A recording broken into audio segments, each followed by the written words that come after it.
আমি বিশ্বাস করি যে এই চাঁদানা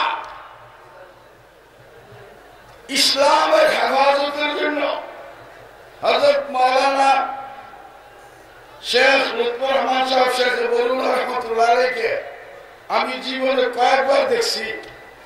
তো একবার দেখছি ছাত্র জমানায়, উনি সারা দেশ সফর করতেছিলেন।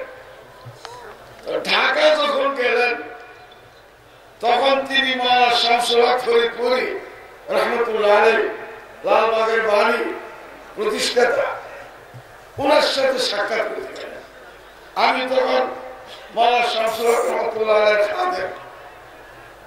তো এই যে ব্যবসা থাকার সুযোগ হয়েছে, হেফাজতে ইসলামের প্রোগ্রামের কথা উনি বললেন। হযরত মাওলানা শামসুল হক শাহ ফরিদপুরি রহমতুল্লাহ আলাইহি আমাকে বললেন যে কুতুবখানাতে একটা কিতাব নিয়ে আসো। আমিরুল মুমিনিন সৈয়দ আহমদ শহীদ রহমতুল্লাহ আলাইহি বারাকুড়িতে শহীদ হয়েছেন, ওনার জীবনী নিয়ে আসতে বলল।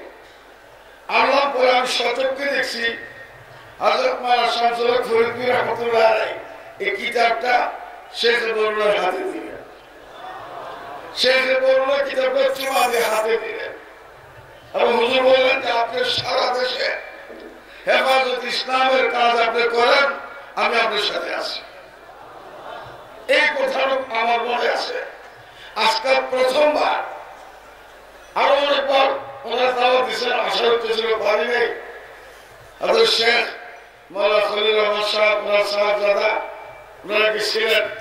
আমি হাজির হইয়া দেখা বিশ্বাস করি যে বাংলাদেশে ইসলামের বিরুদ্ধে কোন ষড়যন্ত্র চলবে